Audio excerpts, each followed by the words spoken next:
Kitab 1 Samuel.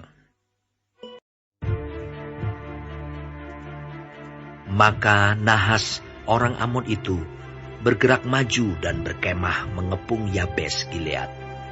Lalu berkatalah semua orang Yabes itu kepada Nahas, "Adakanlah perjanjian dengan kami, maka kami akan takluk kepadamu." Tetapi Nahas orang Amon itu berkata kepada mereka, "Dengan syarat inilah aku akan mengadakan perjanjian dengan kamu, bahwa tiap mata kananmu akan kucungkil. Dengan demikian, aku mendatangkan malu kepada segenap orang Israel." Para tua-tua Yabes berkata kepadanya, "Berilah kelonggaran kepada kami 7 hari lamanya, supaya kami mengirim utusan ke seluruh daerah Israel. Dan jika tidak ada seorang pun yang menyelamatkan kami, maka kami akan keluar menyerahkan diri kepadamu." Ketika para utusan itu sampai di Gibea Saul dan menyampaikan hal itu kepada bangsa itu, menangislah bangsa itu dengan suara nyaring. Saul baru saja datang dari padang dengan berjalan di belakang lembunya, dan ia bertanya, "Ada apa dengan orang-orang itu, sehingga mereka menangis?" Mereka menceritakan kepadanya kabar orang-orang Yabes itu. Ketika Saul mendengar kabar itu, maka berkuasalah roh Allah atas dia, dan menyala-nyalalah amarahnya dengan sangat.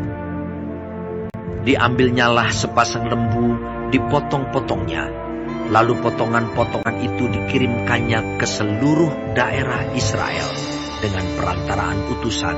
Pesannya, "Siapa yang tidak maju mengikuti Saul dan mengikuti Samuel, lembu-lembunya akan diperlakukan juga demikian."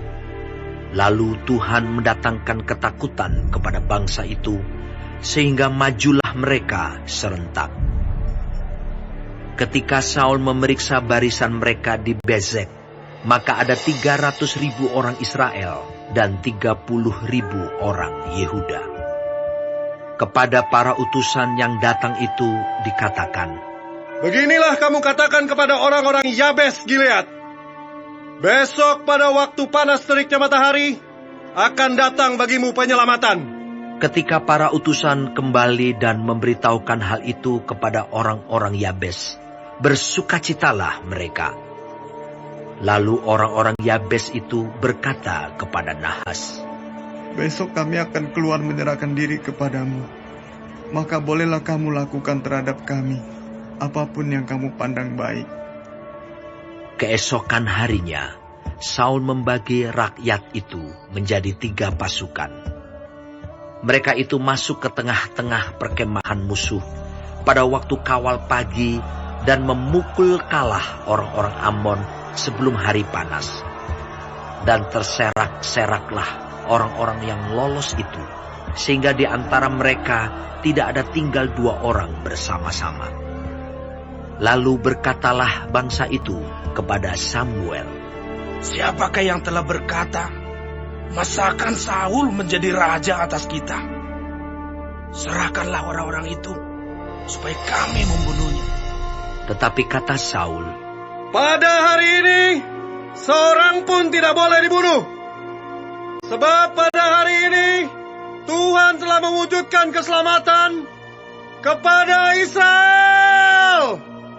Dan Samuel berkata kepada bangsa itu, "Marilah kita pergi ke Gilgal dan membarui jabatan raja di sana."